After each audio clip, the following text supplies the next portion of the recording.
So we continue with the Platform Sutra.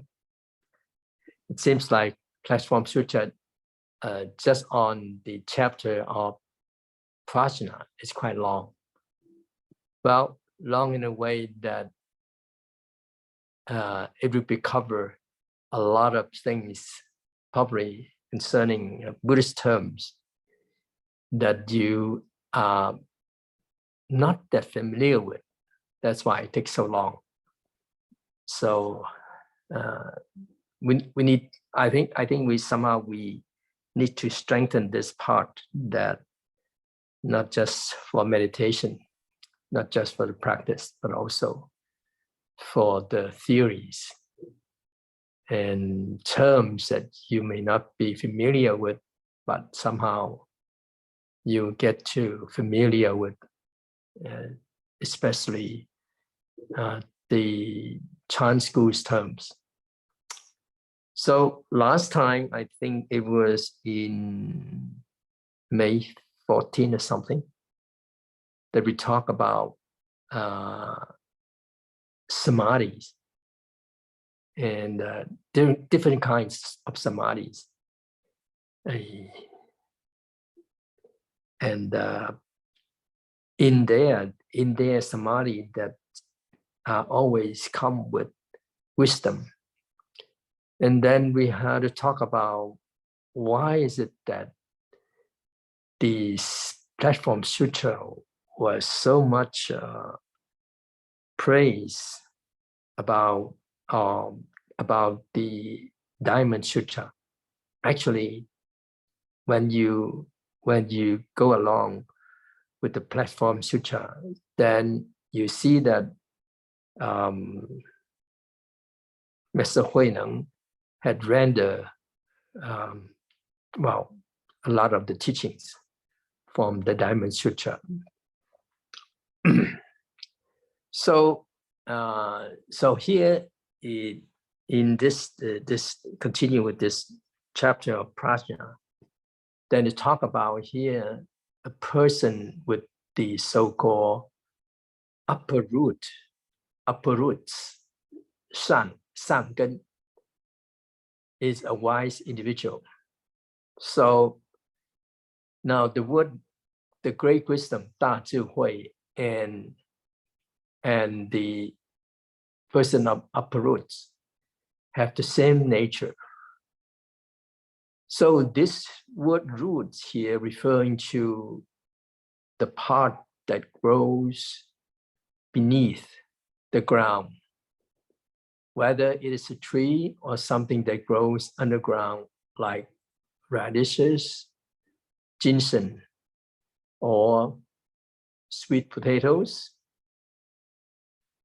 The longer a root grows and the more fertilizer it receives, the fatter and bigger it becomes.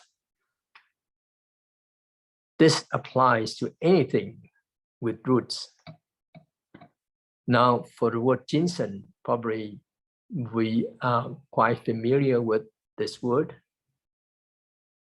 And we know that ginseng can grow for thousands of years. And making it a spiritually endowed plant, interesting enough. The same goes for the 1,000-year-old, this is in English, I'm not sure if you're familiar with, it's called the fleece flower roots. Are you familiar with it? Oh no. In Chinese, it's called He Shou Wu. Or another name, it's called tuber fleece flower roots. And well, anyway, these two kinds, one is a ginseng, and then the other kind is fleece flower roots. Because roots have been growing for a longer time, the components inside them are better and more refined. They develop a spiritual essence, similar to humans. And if we take the radish, for example, we put up after a year or so, will it have spiritual essence? No, that's impossible. Well, the interesting thing about ginseng is that, I don't know if you know, because people, if they want to go to get the ginseng, a wild ginseng, for like grow for many years, and then when they try to dig the ground, and then they have to be very careful, because once their hands try to catch the ginseng itself, it just would move away. Very interesting. If you look into the the video about ginseng, how people catch the ginseng, wild ginseng, is very interesting. So the roots of ginseng, or the so-called fleece flower roots that have grown for thousands of years, are considered the so-called upper roots or higher roots, while a radish that is put up within a year is considered the lower roots. Well, if we plant a tree in our yard for 5 or 6 years and then cut it down, then it has tender roots. The roots that can be easily dug up with a hoe are called lower roots, which is in Chinese 下根. Because they have less time to grow, the roots are not as strong or good. Therefore, the name 下根, which is lower roots. Well, now let's talk about human roots then. Depending on whether we have been irrigated, fertilized, and nurtured throughout countless lifetimes, we can distinguish between the so-called upper roots and lower roots. If our roots of goodness are deep and thick, indicating that they have been cultivated for a long time, then these roots are certainly good and might be considered upper roots. Otherwise, they would be like most people. It could be middle, upper roots, but we don't know for sure if they are, middle, upper roots. But anyway, we would like to encourage you here. As you know, the so-called upper root is not achieved in one day. It must be undergo long-term cultivation, nurture life after life. Now, talking about this here, then we talk about life after life. It's not just one lifetime here. And that's how the roots of goodness grow and deepen day by day. Only then can great wisdom emerge. It is not that one becomes a wise person with great wisdom the day after starting to learn Buddhism, or the day after one becomes the so-called upper roots. But many people like to take advantage and seek shortcuts, hoping for a quick and easy way. They don't want to cultivate their own roots of goodness, but just want to gain benefits. And they expect someone to give them a root of goodness and ask some people to bless and protect them. Well, blessing here are effective. They are not without use. Now, one time, well, I think you probably heard about it, that in the chicken farm. They were saying that to grow chickens quicker, to grow the chicks to become chickens, to be, for us to eat, it takes actually very fast, 2 to 3 months. And but wild chickens, typically it's about half a year. How could it be so quick, so fast? Well, it's simple. What they do is that they give the chicks injections, or they give them small pills so that they could have maybe 1 or 2 doses a day, and then the chickens will grow very fast and grow large.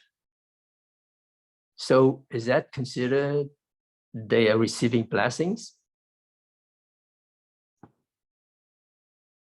So, well, of course, quite a lot of us have been eating this meat along the way.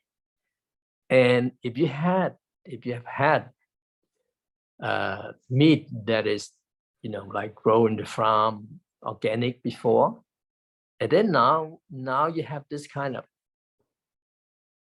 chicken here that's grown with fast food, then you will know, what does it taste like? And it probably tastes like charcoal or some kind of wood. And of course, this is not appetizing at all. So that is why it tastes so bad. Well,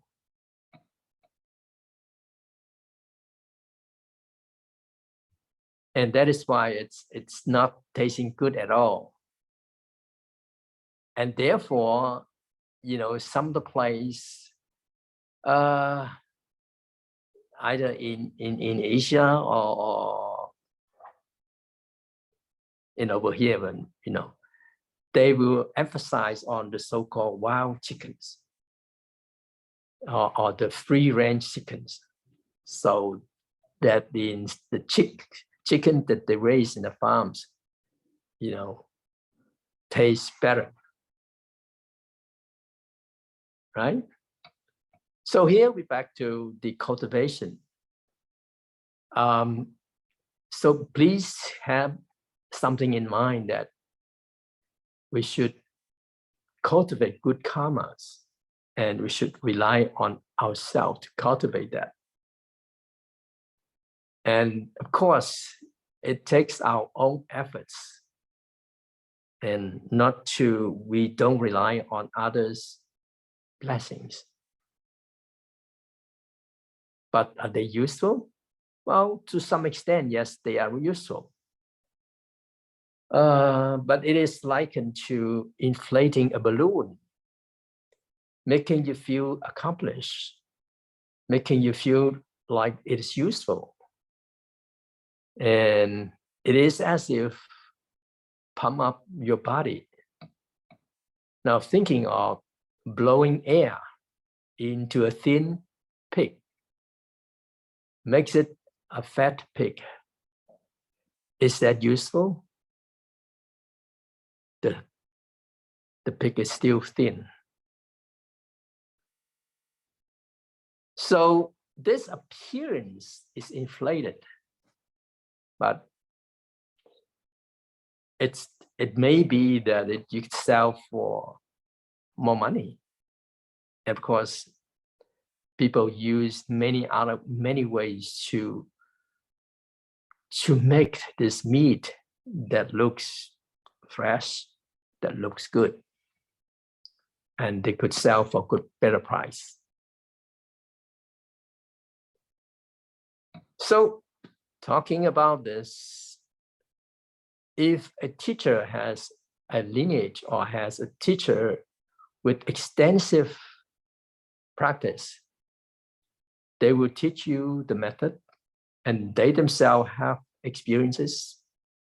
It's different from someone who can't teach or doesn't know the method to teach you. So that would be like the blind leading the blind, and you won't gain any benefit. Now, if someone who knows the method of practice tells you the method, that is useful. However, you still have to practice on your own. And it is not solely relying on blessing that makes it effective. But blessings are somehow useful. Well, it's useful in the sense that it could generate confidence in oneself. And one feel like you have an immediate response, but that is not truly useful. What is it truly useful is that you cultivate good karma on your own, cultivate the root of practice yourself, and to nurture it. So you need to invest your own time and effort into practice. Talking about the practice, the simplest method of practice actually started out with generosity, and of course, followed by observing precepts. So generosity is called doing good deeds, and observing precept is accumulating merits. So when engaging in generosity, you benefit others. So this generosity means that you use your physical, intellectual, material resources to help those in need. And this kind of practice is about creating positive connections. So if you can create positive connections, you must be a kind person. Because you think about how to use your own power to help others and no longer consider using others' power to help yourself, or sacrificing others for the sake of achieving your own goals and purposes. So this is the initial and easiest form of generosity. Well, if we only engage in the act of generosity, it may have some set drawbacks. Because if you try to be generous at the expense of others, you may harm them and other sentient beings. For example, when we want to give to someone, we might use money or anything from our home to give. It's also possible to earn money for giving through activities that involve killing or using deceptive means. In this way, we are doing good deeds while also engaging in bad deeds. Therefore, generosity is the goal, but if it involves doing bad deeds, here then precept should be added. We should give to others without stealing, robbing, or killing someone else. That is to say, generosity going with observing precepts. They are interrelated.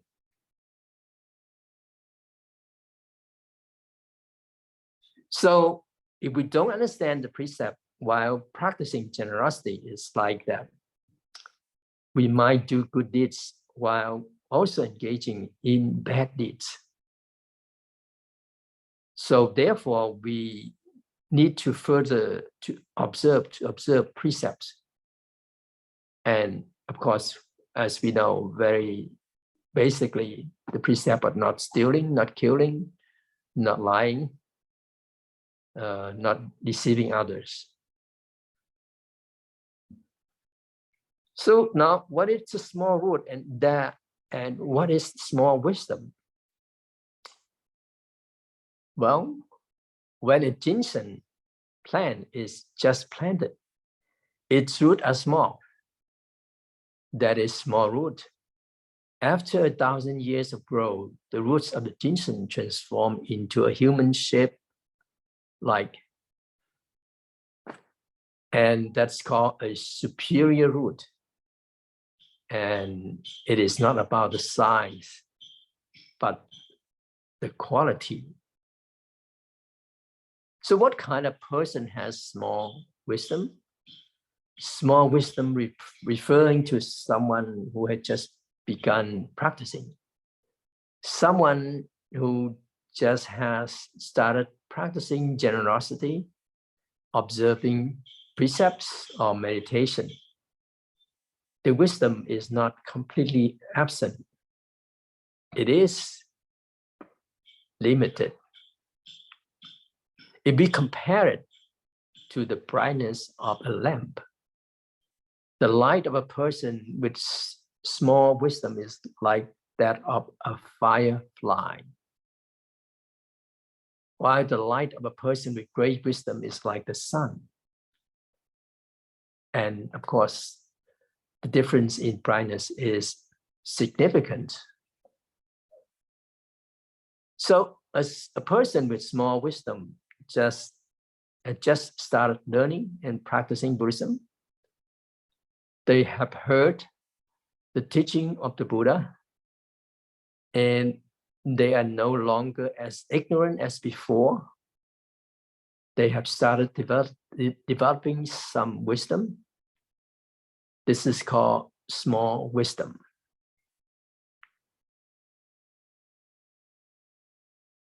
And a person with small wisdom already knows in their mind how to reduce afflictions, but they still have afflictions. They have begun their spiritual practice, but not enlightenment yet.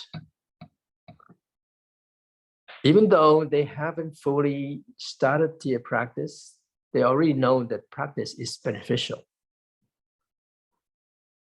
And they know how to lessen afflictions. And of course, here we still consider this as a small wisdom.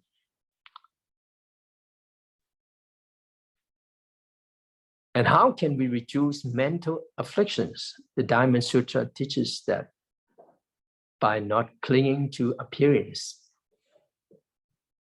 And we can reduce afflictions. Now we continue with this. What the text said. Why is likened to rain poured down by the great dragon onto Jambuvipa, the rose apple continent, or continent or island of Jambu. It washes away all the cities, towns, and villages as if they are floating plants. But rain falling on ocean causes it neither to increase nor to decrease. Now, this is a metaphor illustrating the difference between someone with deep, wholesome roots and someone with shallow, wholesome roots. A person with deep, wholesome roots easily accept teachings like the Platform Sutra of the 6 patriarch. However, a person with shallow, wholesome roots may feel scared or unable to receive and believe such teachings. Furthermore, let's use another metaphor. Imagine that dragons in the sky bring heavy rain, causing massive flooding in our world. The rainwater washes away entire cities and small villages, just like it washes away small leaves on a jujube tree.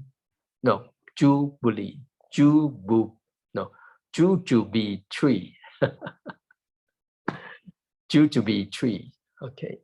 Now the leaves of jujube tree are very small and they are easily washed away by the rain. If leaves are small, like the leaves of a coconut palm tree, they won't be easily swept away by the rain. It would take a lot more force to wash them away. Now, this metaphor here describes a person with shallow, wholesome roots.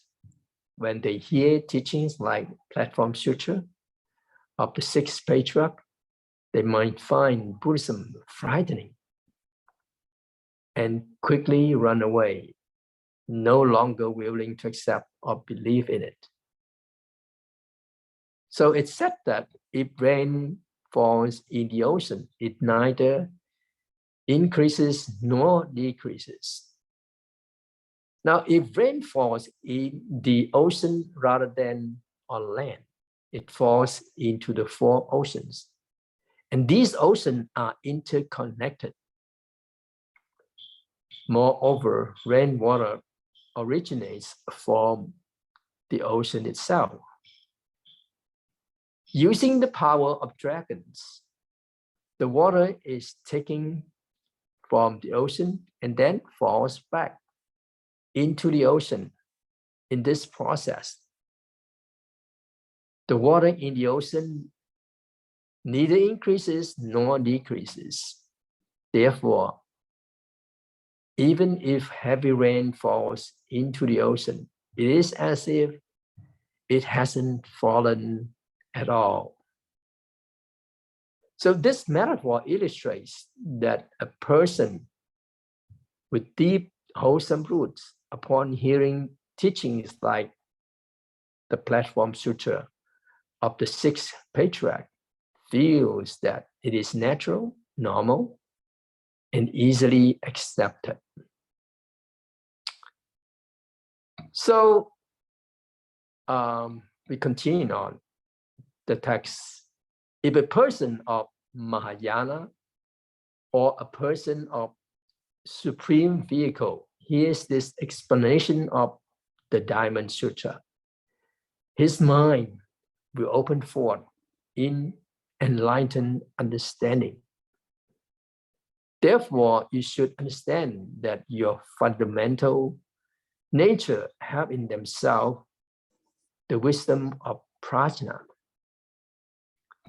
Allowing this wisdom to function of itself in constant contemplation, one therefore need not rely on the written word. Now, these lines here are quite important. It is likened to rainwater, which does not derive from heaven. Fundamentally, this rainwater is engendered by the dragon, and it causes all living plants, living beings, all plants, all those sentient and insentient beings to be enriched. But the 100 streams flow together into the ocean, where they become one. The wisdom of prajna, which is the fundamental nature of sentient beings, is also like this. Now, this passage is a metaphor that explains the Buddhist teaching like the Diamond Sutra. It emphasizes that for individuals with wholesome qualities and great wholesome qualities. Well, these terms here we are interchanging in using, actually referring to the we mentioned about this this root that is of a small root or shallow root or deep root. So these teachings are not only beneficial but also natural. Now in here, in the Chinese term here, the word "seng" referring to the yana. Now, but in Chinese it has two different meanings and also pronunciation with one word.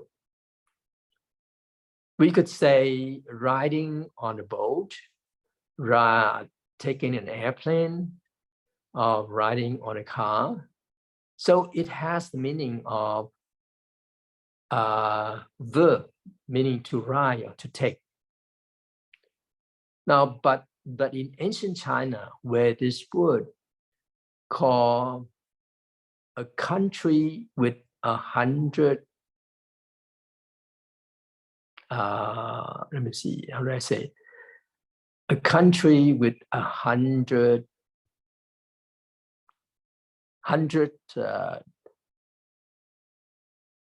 vehicles, or a country with 1,000 vehicles, or a country with 10,000 vehicles, then it referring to country with the land, its size, and it's very, very big.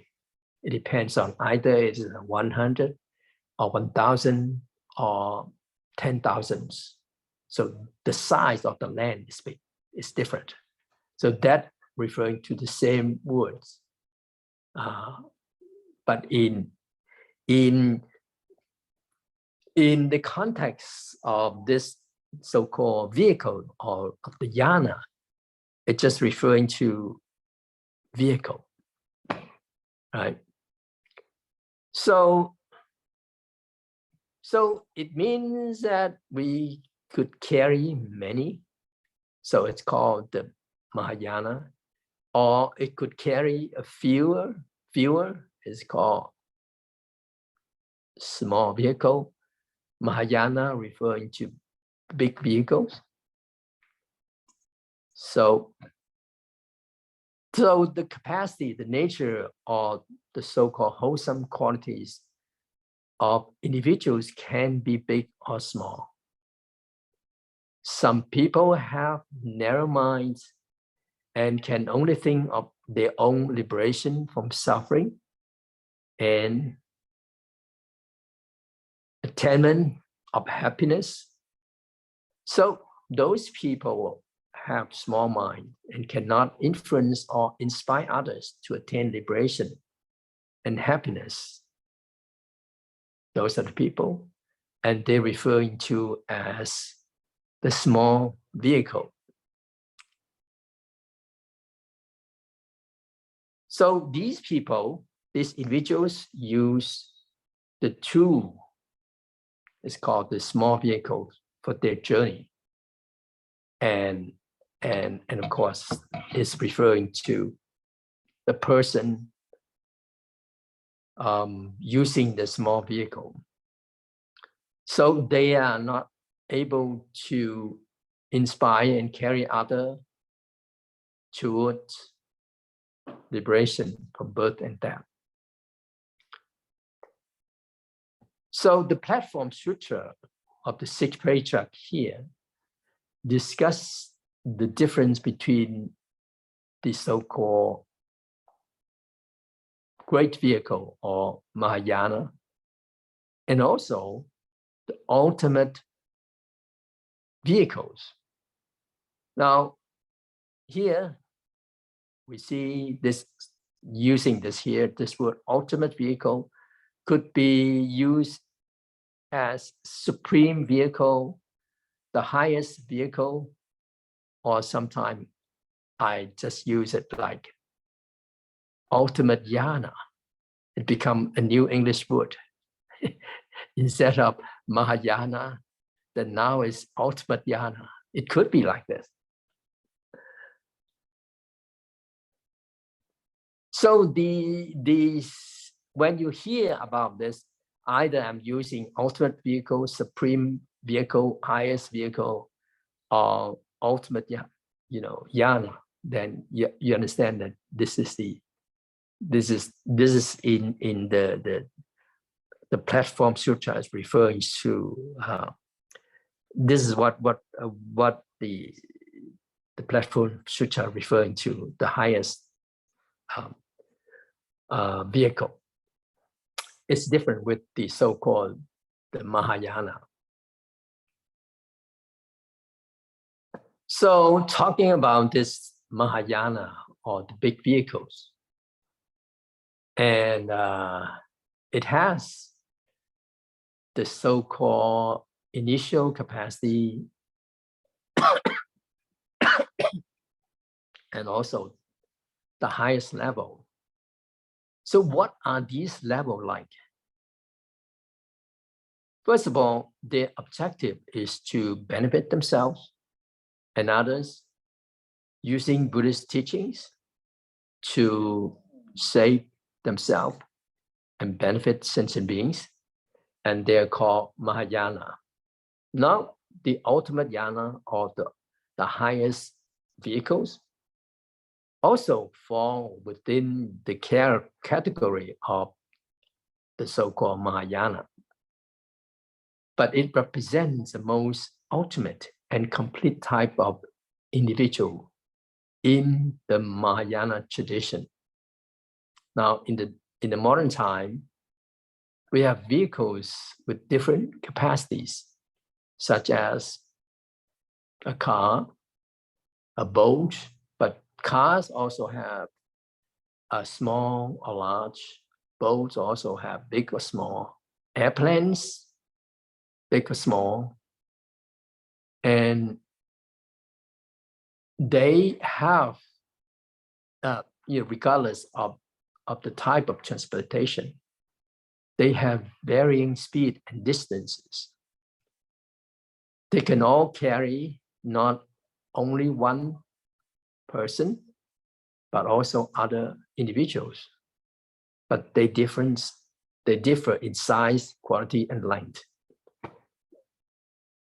Well, probably we would like to choose the biggest, fastest, and safest mode of transportation. Well, I believe that no one would be willing to choose the smallest, slowest, and the least safe transportation.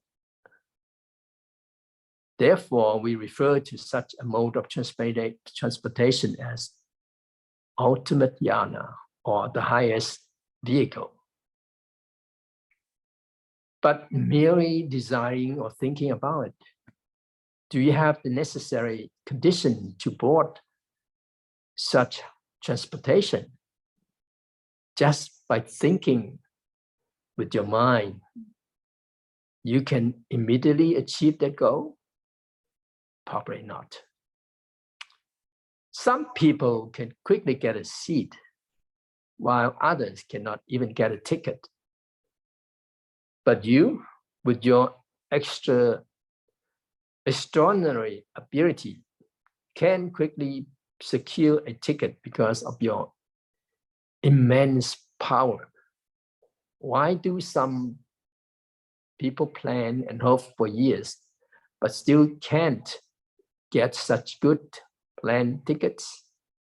It's because the conditions are not sufficient. So think of it. What could I get? So in this here, we talk about actually talking about the so-called good karma. If your roots of virtue are deep you can enter the highest level of Mahayana. If a person has weak roots of virtue, even if they hear about the highest level of Mahayana, they may have to start from the basic and can only begin with the Mahayana. Well, generally, Mahayana referring to having the aspiration of the four immeasurable and the four great vows. It means having the mind of unsurpassable enlightenment, the mind of supreme Bodhi, which is the mind of becoming a Buddha. Becoming a Buddha requires starting with benefiting sentient beings, eliminating affliction, and studying the Dharma. Now, for these three conditions, if you're lacking of them, and even if they aspire to become a Buddha, they will remain in the small vehicle and won't become the big vehicle practitioners. Therefore, when the Bodhisattvas first generate the mind, they seek to benefit others rather than themselves. Through benefiting others, they gradually increase their own merits, wisdom, and virtue. Now, first of all, if they observe the precept, because they don't want to harm sentient beings, and they cultivate concentration, because they know the method of cultivation of concentration to help sentient beings in their practice. Those who seek liberation or seek heavenly rewards and merits for themselves, fearing the retribution of hell, they are afraid to go to hell. So observe precept and cultivate concentration and not generating the mind of unsurpassable Bodhi, and do not possess the roots and condition of Mahayana, which is actually referring to the motivation right from the beginning. So as you heard it, then these two motivations are very different. So they eliminate affliction not for the sake of themselves, escaping samsara, but this is for the one with the great mind, the great aspiration. They are not for the sake of escaping samsara, but to dignify Dharma and influence sentient beings, to also eliminate afflictions. And the purpose of learning in Dharma is not solely for one's own attainment of Buddhahood, but to understand various skillful means and guide people with different capacities. Therefore, although generating the mind of Mahayana is for the purpose of attaining Buddhahood, once this mind is truly generated, one should prioritize benefiting sentient beings as the first priority, eliminating afflictions as the second, and learning the Dharma as the third, and attaining Buddhahood is placed at the end and is not the most important matters. So when saying that, this means that what? That we are talking about these four great vows. So we put the sentient beings at the first hand, and then eliminating afflictions, the second, and then learn the Dharma as the third, and attaining the Buddhahood will be the last.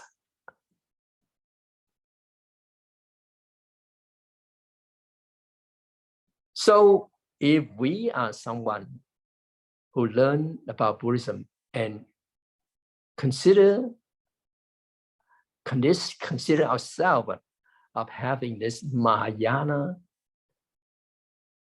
attitude, then we should ask ourselves questions like,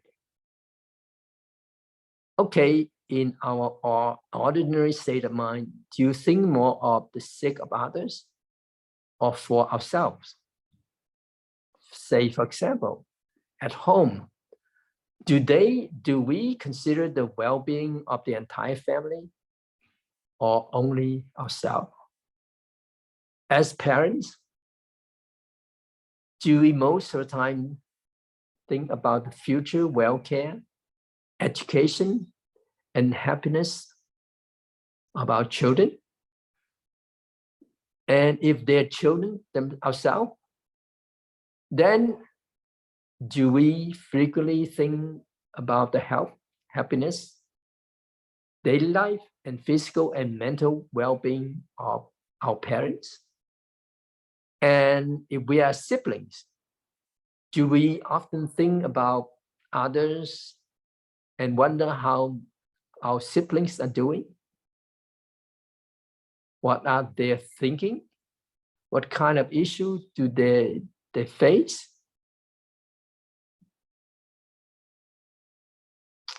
So we could ask ourselves. But someone may raise a question, say, oh, Master, if that's the case, I feel troubled. In the beginning, I had no worries. But once anyone in my family has a problem, it becomes my problem. I used to live in a very happy life. Now, even with so many people in my family, if they have problem, that means I have problem. So does it mean that I should no longer live my own life? What would you say?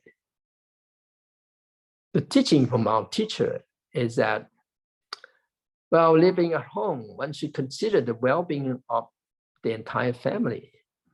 In a group, we consider the well-being of the whole group. In society, we also consider the interest of the entire society. In a country, consider the welfare of all people in that country, and then expand it further to consider the interest of all human beings worldwide, and even the interest of all sentient beings. This should be the normal things to do. Now, as long as you can you can grasp the principle and begin by considering the interest of your family in everything you do, you'll be able to extend your consideration to encompass all sentient beings. Our teacher shared a story about our grandmaster, Master Dongchu, the late teacher, Master Dongchu, once told our teacher, Master Sheng Yan, he said, Sheng Yan, as long as you can take care of your own family well, you could take care of a temple. When you can take care of a temple well, you could take care of the entire Buddhist community. Interesting enough. And Master Sheng Yan, our teacher, said, at that time, I suddenly felt that I had grown so much. I transformed into a home for all sentient beings. Actually, he said, is it easy or difficult? It is not easy. So we could put it another way. So your actions an operation should not be for yourself, but for others. And when studying, you don't think that it's for yourself to achieve future success or for a smooth sailing life. Instead, think about how you can contribute to your family, society, and the whole world. So that means you are not selfish, but you are making effort to study, but your perspective is completely different. Okay. Now let me give you a little bit more. Also, the story was shared by Master Sheng Yen.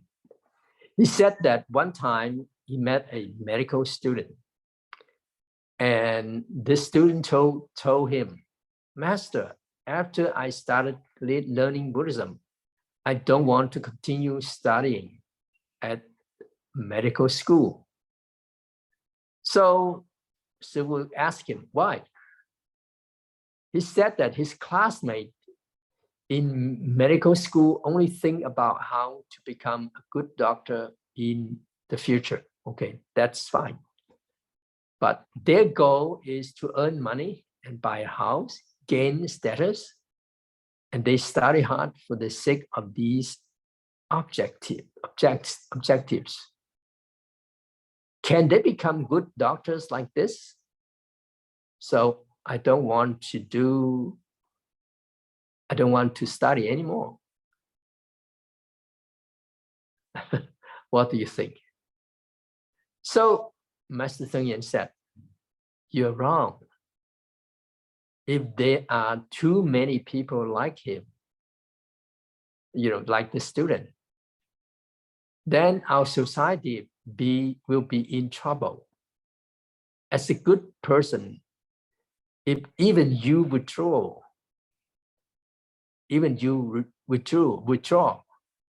won't it be more troublesome? So there's no need to think the same way as others or do the same thing as others. Stand in your own position and influence or help people around you. Even help people in your family